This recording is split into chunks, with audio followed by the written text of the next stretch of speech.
Olá, farei aqui um vídeo sobre o estudo autônomo. Mas antes de entrar em detalhes na exposição, gostaria de destacar algumas considerações, né? A primeira é que, quando eu me refiro a estudo autônomo, eu não estou querendo dizer que se trata de um estudo simplesmente individual, né? Ou de um estudo que ele está fechado a influências externas.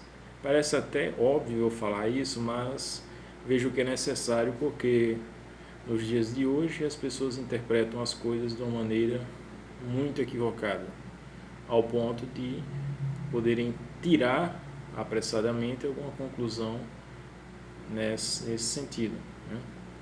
E a outra consideração ou observação é que o estudo autônomo, ele, ao contrário do que alguns poderiam já pensar, ele não é a antítese de um estudo submetido às formalidades institucionais.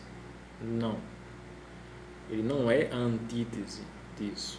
O estudo autônomo é o estudo que simplesmente ele se volta para o que há de mais pessoal, que há de mais relacionado a projetos da própria pessoa com relação a algum domínio de estudo, né? E esse domínio de estudo, esse campo de conhecimento pode ser dos mais diversos, né? Pode ser a música, né? A prática de um instrumento musical, né? Pode ser a matemática, pode ser a física, pode ser a engenharia, pode ser o que for, né? Agora é claro que esse estudo autônomo aqui, como eu já destaquei anteriormente, ele, como não é a antítese, né? Então ele em algumas áreas que pelo regimento, né, no mundo moderno, né, quanto à questão da segurança em determinados campos de atividade, né, aí quem se aventurar em algumas áreas de atuação profissional vai ter que, né, seguir todo aquele figurino e submeter as instâncias, né, de conselhos e outras coisas. Isso aí é uma outra questão, não tem absolutamente nada a ver aqui com o estudo autônomo, que ele se volta a como desenvolver a prática do estudo de uma maneira eficiente e de uma maneira que condiz com os seus reais propósitos, né? Pronto, de início eram basicamente essas considerações aí, né? Não vejo outra consideração a tecer agora nesse momento, a não ser que durante a exposição eu queira colocar uma outra observação, para que nada fique sob dúvidas bobas, né, e interpretações extremamente apressadas que desaguam na mais fajuta equivocidade, né? Porque parece que as pessoas hoje elas não conseguem ler ou ouvir conforme está sendo veiculada a mensagem, né? Infelizmente é assim. Mas retornando aqui. Então, o estudo autônomo, ele, como eu já frisei anteriormente, ele não quer ser uma antítese ao estudo de formalidades institucionais, aos estudos no âmbito escolar, não é isso, né? Ele se volta, né, à construção de um estudo, né, que vai inevitavelmente desenvolver habilidades, né, porque em todo o campo de atividade humana, né, é necessário que eu me torne hábil em alguma coisa para lidar, né, com aquele objeto de investigação, né, e que eu entenda, né, esse objeto. Só que para entender eu vou precisar desenvolver várias coisas, né, desde de uma capacidade específica, né, de análise, né, até mesmo habilidades do ponto de vista mecânico, se eu estiver querendo estudar algum tipo de ferramenta, né? Ou como utilizar determinados tipos de ferramenta para atuar, né, na solução de algum tipo de problema, né? Então existem N opções aí, né, a serem levantadas, né, em uma detalhada análise, né? E o estudo autônomo, ele primeiro tem que se direcionar, né, quando nós tomamos a iniciativa, né, de estudar por conta própria algum assunto, algum tema, né, até mesmo algum tema que já esteja sendo relacionado à área de atuação profissional de alguém, né, que nós temos que observar, em primeiro lugar, quais são os nossos reais propósitos com relação a um dado tema, né, a uma dada área de investigação, né, uma dada área de pesquisa, né. Eu coloquei a palavra aqui investigação, mas com o mesmo sentido, né, com a mesma semântica de pesquisa, muito embora eu queira com uma certa tendência a colocar investigação, né, por ser mais ampla, e também porque a palavra pesquisa, como ela é muito utilizada no ambiente acadêmico, né, e pode ficar uma coisa estritamente relacionada à atividade acadêmica, né, mas aqui é uma atividade livre, né. Digamos que a pessoa queira ser um escritor, né, mas escritor de quê? Escritor de ficção, né? Então isso vai envolver por parte dela, né, uma maneira, né, de desenvolver habilidades, né, voltadas a elaborar textos, né, e um livro, que é o produto final de um escritor, né, que atenda os requisitos, né, básicos desse tipo de literatura, né. Pois bem, então é preciso identificar quais são os propósitos reais, né, relativos ao tema, relativo ao campo, né, de estudo, né. Por exemplo, digamos que eu queira tocar violino, né. O violino, ele vai exigir de mim o que exatamente, né? E qual é o propósito meu com relação ao violino? Eu vou querer ser um concertista, né? Claro que muitas vezes as pessoas começam a enveredar em determinados campos, né, por curiosidade, e depois acaba, né, transformando aquilo em algo mais sério, porque começa a apresentar um desempenho notável, né? Mas aqui é bom sempre ter essa reflexão inicial: quais são os propósitos que eu tenho com relação a esse aprendizado, né? E quais são os principais requisitos, né, que eu devo tomar para aprender, né, a tocar violino, por exemplo, então tocar piano, né? Ambos envolvem música aí, mas são dois instrumentos distintos, né? Assim como o violão, como gaita, sanfona, como trompete, trombone e etc, né? Isso aí na área da música só, né? Imagine em outros campos, por exemplo, a eletrônica é uma coisa, lidar com automática, sistemas de automação é outra, né? Lidar com eletricidade também, a parte eletrotécnica, né?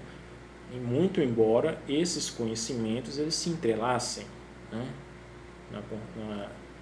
no desenvolvimento de equipamentos, né, no desenvolvimento industrial, né, porque as coisas elas não estão separadas, tais como muitas vezes a escola e a própria universidade expõem, né, como se uma disciplina ela estivesse separada de outra ali.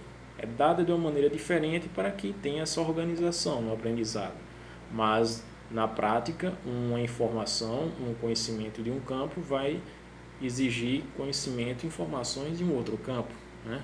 É por isso que eu sou avesso, né? Sou avesso a essa visão fragmentária, essa visão de querer limitar demais, né, do ponto de vista até mesmo uma cultura, né, de favorecer isso, ao ponto de alguém que lida com determinada coisa que tem a ver com outra não poder ter conhecimento daquela outra coisa, né? Claro que é preciso ter uma certa orientação específica de um campo, mas isso é diferente de se bitolar naquele campo, né?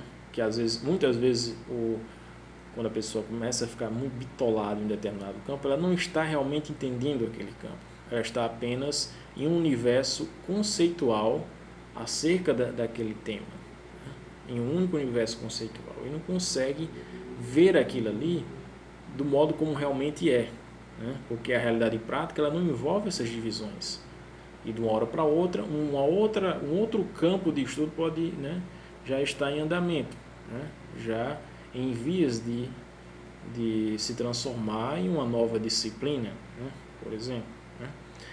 Então é preciso destacar isso, os propósitos reais que eu tenho com relação ao tema, com relação ao estudo, e o que quais são os requisitos, né, com relação a um determinado campo ou estudo que eu quero estudar, né? Inicialmente é isso. Veja que não tem nada, nenhum grande segredo, nenhuma técnica, né? Mas é preciso primeiro ter essa reflexão, né? Porque tem muitos livros aí que querem mostrar técnicas ou métodos, mas sem discorrer sobre o contexto daquelas técnicas, né? Como é que aquelas técnicas se desenvolveram, né? De como você aprender, de como fazer isso, fazer aquilo, né? Mas é primeiro mistério, né, ter essa reflexão inicial. E a segunda coisa que eu gostaria de destacar, além dos propósitos reais que eu tenho com relação a um determinado tema, ou estudo, ou objeto ao qual eu vou me dedicar, né, em alguma análise, né, e os requisitos necessários para isso. A segunda coisa é identificar o que é essencial com relação a determinado tema, né, para não enveredar por aquilo que é acessório, por aquilo que é secundário, terciário, né? Tenho que ver qual é a essência. Pronto, se eu estou estudando direito tributário, né, um exemplo, né, a essência do direito tributário, a própria expressão já está dizendo, tributos, né? E aí você tem todo um universo, a maneira como a tributação, né, e a fundamentação dessa tributação, e que tem relação já com o direito constitucional, porque envolve a Carta Magna, né? Isso é um exemplo, né, pegando o contexto brasileiro, né? Mas a partir do momento que eu começo já a enveredar para alguns detalhes específicos, né, de tributação, sei lá, tributação no âmbito industrial, né? Isso aí já entra numa parte mais específica, né? De início é necessário que eu tenha a fundamentação do direito tributário, a maneira como os tributos, né, eles são postos, né? Por que um tributo X, um tributo Y, um tributo Z, né? Por que o imposto de renda? Por que o imposto sobre produto industrializado? Por que o imposto sobre importação, exportação? Então, entender o porquê, né, a maneira como legalmente se fundamenta, né, a formação de cada tributo, né, para que depois eu já enverede para algo mais específico, se for do meu interesse ou se for da necessidade também, né? Então, entrar já em algo muito específico acaba saindo da essência, né, do estudo, né, inicialmente colocado para que eu, né, obtenha as principais informações, né, sobre aquilo, né? Mas quando eu digo principais informações é dentro de uma formação de um conhecimento sobre o assunto, né? Não apenas dizer o que é tributo, né, o que é fato gerador, né? Sim, mas entender a lógica disso aí, né? Qual é o fato gerador do imposto de renda, né? Do imposto do ICMS, né? O que distingue um e do outro, né? A União, ela é competente por qual imposto dentre esses dois aí? Está entendendo? Assim como outros impostos, né? Isso é um exemplo de direito tributário. Aí vamos agora para a área de eletrônica, né? Eu quero entender como é que funciona a eletrônica. Aí, digamos que não, eu vou ficar lendo aqui sobre microprocessadores, né? Ou sobre eletrônica digital. Se você quer entender primeiro como é que funciona a eletrônica, então você tem que entender de uma maneira geral, né? O que é um circuito, né? Quais são os principais elementos de um circuito. Você tem um resistor, você tem um capacitor, você tem um indutor, você tem um transformador, aí você tem um transistor, né? Não há de se imaginar a eletrônica, né, sem o transistor, né? E você tem o que? Diodos, né? Também. E aí, né, eu vou desenvolvendo um conhecimento e entendendo qual é a função de cada elemento desse em um circuito.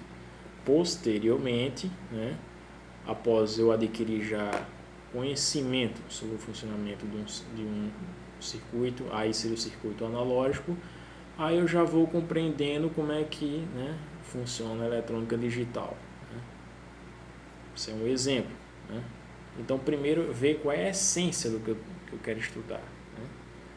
Para não ir para algo muito específico, algo periférico, né? Em alguns conceitos periféricos ali, algumas coisas que não estão relacionadas diretamente com o que eu devo primeiro estudar, né? Primeiro saber, para depois entender aquilo ali. Agora, é claro que o estudo ele não é necessariamente linear, né?